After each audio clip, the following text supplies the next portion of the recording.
en su laberinto, de Miguel Ayuso, publicado por Escire, por la editorial Escire. En Barcelona. Pues ya que María te ha citado, pues te lanzamos la pregunta, Miguel. ¿Cuál es la idea de Europa que subyace en la Unión Europea y también cómo se explica que un proyecto europeo que, como se nos repite machaconamente, pues fue impulsado por políticos cristianos, sin embargo, pues evidentemente no ha devenido, o quizá desde su origen así fue, un proyecto, podríamos decir, anticristiano, ¿no? Yo me inclino a pensar que no ha devenido, sino que más bien se ha desarrollado lógicamente de las premisas que estaban. A mí me ha sorprendido la intervención de María, que le agradezco mucho, y querría dedicar un minuto a extenderla primero antes de responder a lo que tú me preguntas. En realidad, esa equivocidad del término Europa procede ya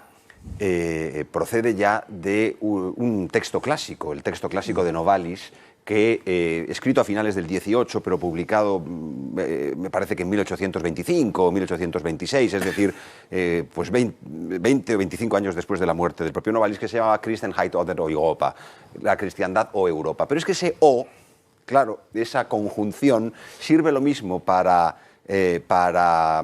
asimilar que para diferenciar, es decir, para referirse a sinónimos o para caracterizarlos como antónimos. Y esa es la doble singularidad. Yo recuerdo siempre que mi maestro Juan Vallé de Goytisolo recordaba una conversación producida en el cortijo de José María Pemán en Jerez de la Frontera entre el propio Pemán y Elías de Tejada, en el que no se entendían por qué Elías de Tejada, de acuerdo con lo que nos recordaba María, decía Europa es Lutero, Europa es Bodino, Europa es Maquiavelo, Europa es Hobbes, Europa es Robespierre, Europa es Hitler. Y claro, decía José María Pemán, no, Europa son las catedrales góticas, Europa es la Suma Teológica de Santo Tomás de Aquino, Europa es el Dante. Claro, efectivamente estamos en presencia de dos concepciones que son distintas, pero en realidad lo que tenemos que indagar es lo que hoy llamamos Europa, que ha dado lugar a eso que es la Unión Europea. ¿Dónde tiene su progenie? ¿Tiene su progenie en la progenie de la Suma Teológica de las catedrales góticas o tiene más bien su progenie en el luteranismo, en Maquiavelo, en el contrato social, en las revoluciones liberales? Y porque se trata de dos progenies distintas. Se trata de dos progenies distintas. Claro, cuando a partir de ahí tú dices, pero es que los que estuvieron en el origen del proyecto europeo, de construcción europea, de después de la Segunda Guerra Mundial, eran cristianos. Luego habría que pensar que razonablemente pudieran acogerse a la herencia cristiana verdaderamente. Sí, lo que pasa es que eran cristianos, pero eran demócrata cristianos. Y entonces aquí es donde está la verdadera trampa de la cuestión. Porque siendo demócratas cristianos, su humus cultural es el humus de la modernidad y es el humus de la revolución liberal. Se trata de personas que han acogido todas las premisas de la modernidad fuerte en un primer momento. Hoy podríamos decir que quizá se habría producido una traslación de la modernidad fuerte a la modernidad débil, pero sobre esto tendremos ocasión de hablar probablemente en el segundo bloque del programa, y se formaron en las premisas de la modernidad fuerte. Luego, por tanto, el cristianismo no pasa de ser algo, los franceses lo llaman ideología de sustitución, es decir, un conjunto de referencias más o menos piadosas, más o menos personales, más o menos sentimentales, que no aciertan nunca a colorear profundamente un proceso intelectual que tiene unas raíces diferentes. Y esto tendría sus consecuencias en ese debate sobre las raíces cristianas de Europa, que no salió, pese a las buenísimas intenciones de Juan Pablo II cuando el Tratado Constitucional, y que finalmente quedó recogido de una manera no exactamente idéntica a la que quería Juan Pablo II en el Tratado de Lisboa, en cuyo preámbulo se habla de la herencia religiosa, cultural y humanista. Entonces tendríamos que hablar sobre qué quiere decir esa herencia cultural, religiosa y humanista, pero me parece que yo, para la primera intervención, ya he hablado bastante y si acaso me reservo un segundo turno. Estupendo. Sí. Me habías pedido otro turno. Yo la he expuesto ya en mi primer turno y ahora lo que quisiera es completarla un poco haciendo alguna observación también, como es elemental, a las observaciones críticas y muy sensatas que se me han dirigido. Y en primer lugar, empezando por la que tanto Jesús Trillo como el general Feliu referían en relación con la realidad y la realidad española. Es decir, hasta qué punto la visión que yo exponía referida a Europa como, digamos, lo opuesto a la cristiandad, tomando la cristiandad en su sentido histórico, como el conjunto de pueblos cristianos. Yo por eso no estaría de acuerdo con Jesús en que el fundador de Europa sería Carlos I, Carlos V, a los efectos imperiales, porque eso es la cristiandad. Todavía él, cuando se retira en Yuste, dice que ha consumido su vida al servicio de la cristiandad. Europa es una sustitución de la cristiandad, como finalmente la cristiandad es sustituida por la civilización en la época de la Ilustración, o como finalmente la cristiandad ha sido sustituida por el desarrollo en la época economicista. Son sucesivas transformaciones, pero lo que no puedo negar a Jesús y al general es que efectivamente la situación de España hoy es pareja a la de ese producto secularizado de la cristiandad que es Europa. Yo puedo decir que históricamente Elías de Tejada tiene razón cuando dice que España, a partir de Carlos I, de Felipe II, de los Austrias y hasta de los Borbones, se establece como una especie de Christianitas minor, que decide la subsistencia de una estructura comunitaria en la historia que ya no se puede extender después de la Reforma Protestante a todo el mundo geográficamente europeo, pero que queda reducido en los confines amplísimos, por otra parte, de lo que es la hispanidad. Esto es cierto, pero yo lo que querría subrayar, pese a la objeción fundada que me han dirigido, es que todavía en el siglo XIX y en el siglo XX, cuando los laicizadores y secularizadores, Ortega, tienen que encontrar un leitmotiv, es el de la europeización. Hay que europeizar España, pero hay que europeizar España, ¿qué quiere decir? Hay que secularizar España. Para Ortega. Para Ortega. Eso es Ortega. Y para, en general, todo el pensamiento llamado modernizador, que ha tenido la idea de la secularización ligada al europeísmo. Todavía en la época de la transición española se decía, hay que poner a España en el nivel europeo. ¿Y eso qué quiere decir? Tiene que haber divorcio. ¿Eso qué quiere decir? Tiene que haber separación Iglesia-Estado. Todo eso tenía consecuencias ligadas precisamente a esa concepción religiosa de lo que era el mundo comunitario hispano pre-europeo, que hoy España no solamente ha entrado en un conjunto o entramado institucional, sino que se ha adaptado a la ideología europeísta de tal manera que padece los mismos efectos de aquello que combatió. ¿Quién lo negará? Incluso podemos decir que con el furor del converso, hoy en ocasiones somos adelantados en sacar las consecuencias de ello. Pero yo quería hacer una segunda observación en relación con Giscard, que tú has mencionado muy oportunamente. Porque cuando se produce la discusión del Tratado Constitucional Europeo, digamos, tenemos las dos posiciones, la de Juan Pablo II y la de Giscard. Claro. Son las dos posiciones que se encuentran en liza. Juan Pablo II se empeña en que hay que incluir en el preámbulo una referencia a la herencia religiosa. A mí lo de la herencia siempre me da miedo, porque para que haya herencia se ha muerto alguien. Pero en todo caso, Juan Pablo II actúa en realidad un poco nominalísticamente, un poco historicistamente y un poco sociológicamente. Es decir, nominalistamente porque lo importante es que se meta una mención al cristianismo, aunque esa mención al cristianismo no cuadre con todo lo demás. Es decir, es como decir, bueno, todo esto es la masonería internacional, pero bueno, vamos a decir que además está el cristianismo. Y luego además vamos a decir que es que Europa fue cristiana, y ahí está el historicismo. Y vamos a decir que además sigue habiendo muchos cristianos, y ahí está el sociologismo. Entonces yo creo que la posición de Juan Pablo II, de una indiscutible buena voluntad, venía lastrada por unos juicios intelectuales, desde mi punto de vista, equivocados. Mientras que Giscard d'Estaing, desde mi punto de vista, era profundamente acertado cuando se oponía a Juan Pablo II diciendo lo siguiente: yo rechazo. Era profundamente acertado desde las premisas del pensamiento moderno, de las que él depende. Cuando decía que él era contrario a la introducción de cualquier referencia religiosa en el Tratado Constitucional, incluso en un preámbulo, en una exposición de motivos, podríamos decir, porque la idea de Dios es tan plural y variada que no significa nada y que en realidad, por tanto, se convierte en contraria a la seguridad del ordenamiento jurídico. Y esto es absolutamente cierto. Aquí Giscard d'Estaing está pensando como un francés que cree todavía en la laïcité, mientras que los demócrata-cristianos que apoyan a Juan Pablo II están creyendo en una laicidad que unos llaman constructiva, otros llaman positiva, otros llaman sana, pero que en realidad podríamos decir que es lo que Scola en un libro demencial llama la nueva laicità, es decir, en realidad, el americanismo. Es decir, el mercado común de las religiones, pero desde el punto de vista doctrinal, Giscard tiene razón.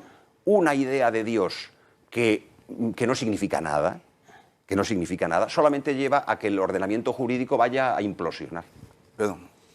Por 3 o 4 masones como Giscard d'Estaing no se consigue. Europa es lo que es una realidad y poco a poco se irá construyendo. Yo creo, Jesús, que Europa es exactamente un proyecto anticristiano que quieren llevar adelante 4 masones, pero sobre un cuerpo social que es mucho más complejo y que no se deja, es decir, someter a esa férula siempre. Pero lo que, desde el punto de vista político, a mi juicio es muy importante, es distinguir realidades sociales en las que sobreviven elementos cristianos por doquier, claro está, porque no se pueden quitar de la noche a la mañana, e intenciones políticas y proyectos políticos y agendas políticas que inciden negativamente sobre esa realidad social cristiana, de tal manera que esa realidad social cristiana, entre otras cosas, es cada vez menos cristiana, entre otras razones, porque existen esas agendas políticas que ponen en marcha los gobiernos, Jesús, sí, claro que sí, pero muy importantemente la Unión Europea. Que el proyecto europeo, iniciado en el año 1957, es un proyecto anticristiano, sinceramente, no obedece a la realidad.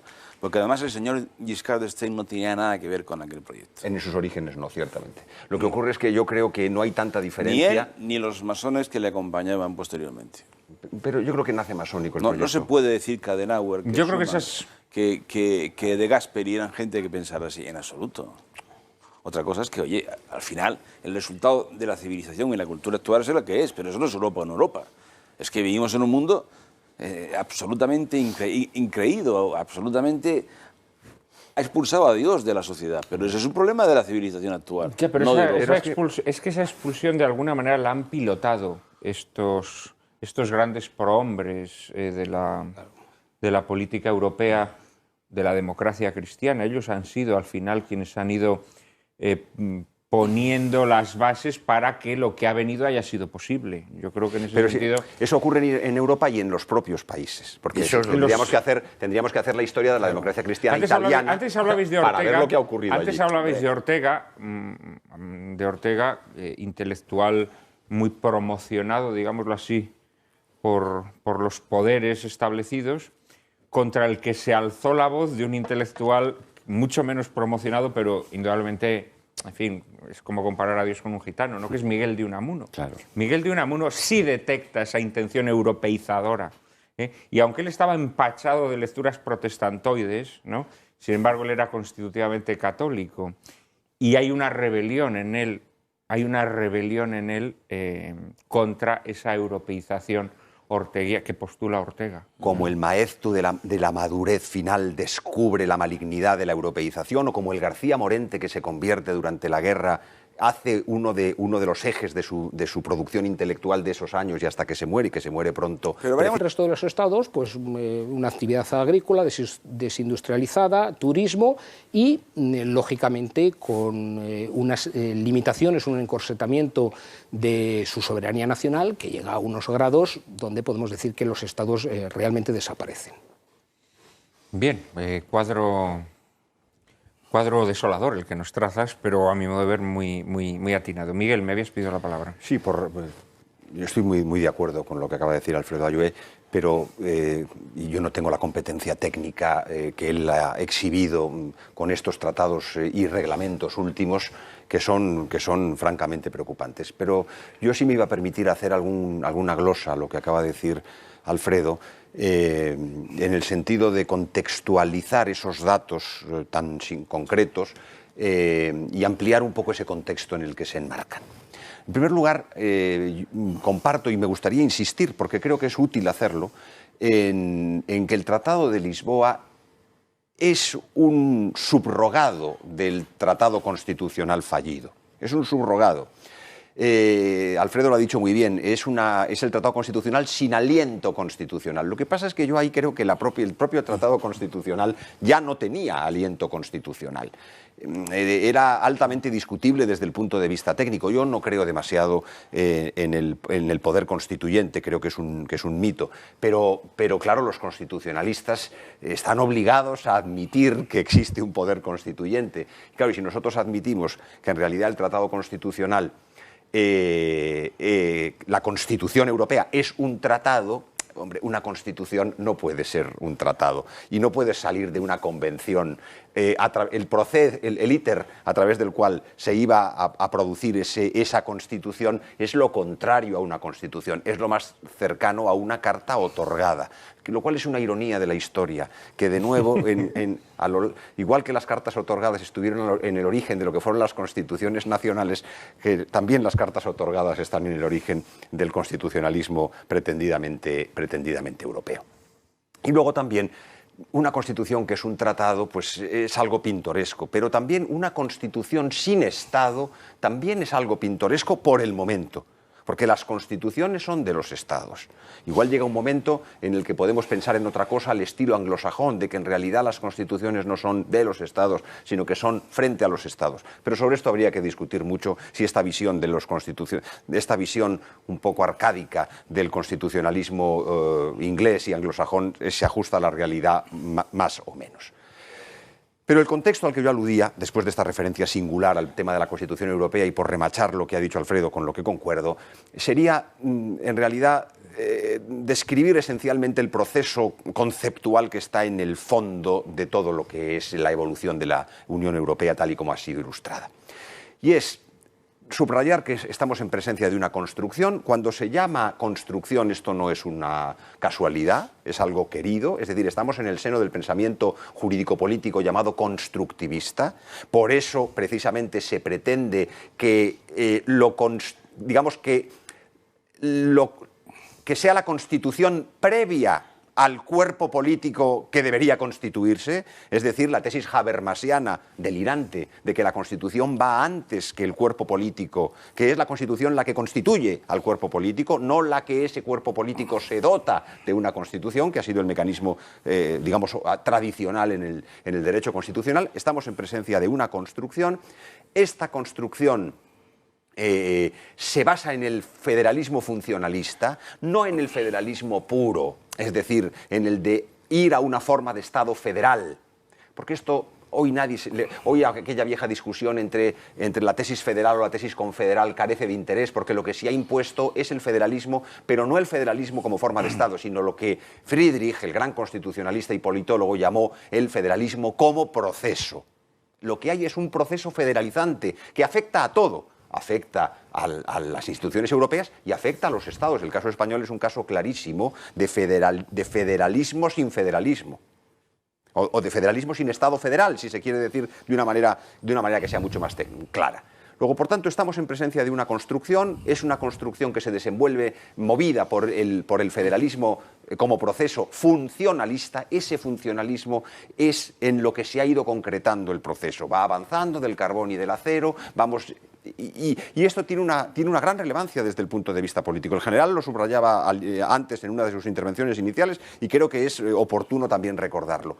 Y en un contexto que llamaríamos postestatal, que ha sido evocado también precisamente por Alfredo Ayué.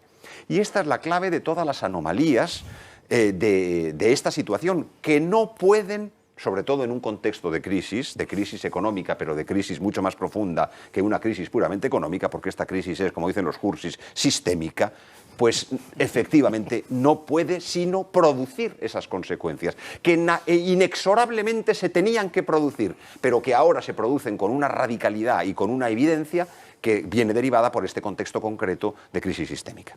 En el caso español, además, yo creo que estos efectos malignos adquieren además una faceta más preocupante, y es que yo creo que en contra de lo que bobaliconamente se dice ante las tentaciones secesionistas que hay en España, que siempre se pone la Unión Europea como una especie de obstáculo insalvable, yo creo que por el contrario, la pertenencia a la Unión Europea lo que hace es aminorar el sentido de patriotismo, de tal manera que incluso popularmente se percibe como algo menos trágico estas tentaciones separatistas, ¿no? Yo creo que de alguna manera la Unión Europea ha contribuido a diluir el sentimiento nacional, digámoslo así, y eso en España creo que está teniendo unos efectos muy malos, porque curiosamente los secesionistas no tienen ningún problema en identificarse con el proyecto europeo, todo lo contrario. Es que además... Bueno, yo ya llegando a esta parte un poco final del programa me veo obligado a intentar ser más telegráfico en algunos puntos concretos. Bueno, tampoco te pases.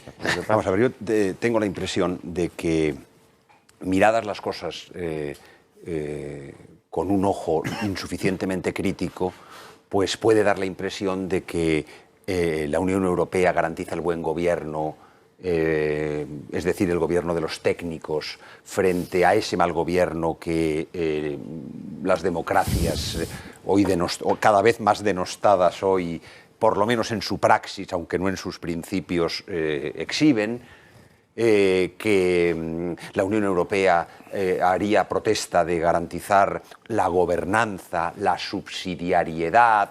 Es decir, que hay aquí una lectura que es lo que la propia Unión Europea dice y lo que los europeístas alegan. Yo, como he practicado siempre la tesis de que no hay que creerse ni siquiera la propia propaganda, pues más bien me inclino a pasar por el tamiz de la crítica estas declaraciones. Entonces podríamos decir, efectivamente, la pretensión de que hay un déficit democrático en ocasiones ha podido en realidad encubrir otra realidad más profunda, que era que si había un déficit democrático es porque había una tendencia al buen gobierno, y el buen gobierno es el que era incompatible en ocasiones con ciertas praxis democráticas. Pero yo honradamente creo que si esto ha podido ser verdad en algún momento, ya no lo es. Hoy tengo la impresión que el desgobierno, bajo la apariencia de gobernanza, se da también en el interior de la Unión Europea. Es decir, que en el interior de la Unión Europea se han producido unas tomas de decisiones digamos que la situación catastrófica actual no deriva del mal funcionamiento de los países democráticos, que la Unión Europea custodiaría a través de una especie de tecnocracia que no sería antidemocrática, faltaría más, porque en realidad sería una democracia, pero una democracia ligada al buen gobierno. Yo lo que me inclino a pensar es que hoy el desgobierno es común, el desgobierno se da en los gobiernos estatales, en los gobiernos nacionales, pero también se ha evidenciado un desgobierno de tal manera que en el ámbito de la Unión Europea, de tal manera que hoy nos encontramos... Hay que ser realista y bastante menos que en España y que en algunos otros sitios. Bueno, mira, esto es lo que sostenía nuestro viejo amigo Gonzalo Fernández de la Mora, que esperaba que España se salvaría del desastre por la Unión Europea. Yo creo que esto no ha ocurrido.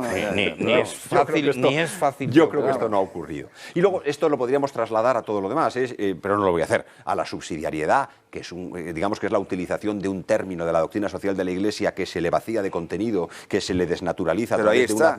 Sí, pero en la Constitución española ni siquiera está. Pero es falso, porque eso no es la subsidiariedad. Porque se trata de una desnaturalización administrativizada de un término que tiene un significado preciso en la doctrina social de la Iglesia y que pasa corrompido. Ya sé que no está en la Constitución. En el Tratado de Roma tiene un significado concreto y en la jurisprudencia del Tribunal de Justicia... Perdón, ese señor que sabe de esto sabe que es así. El principio de subsidiariedad se ha aplicado, que yo sepa, en el derecho europeo siempre. Sí, en España, en la Constitución, ni existe. Pero ¿quién controla la subsidiariedad? La controlan los parlamentos nacionales, que se enfadan. Los tribunales. Es decir, al final la subsidiariedad yo creo que sí que está terriblemente administrativizada. Todo lo que quieras, pero por lo menos está. Esa es la impresión que me da.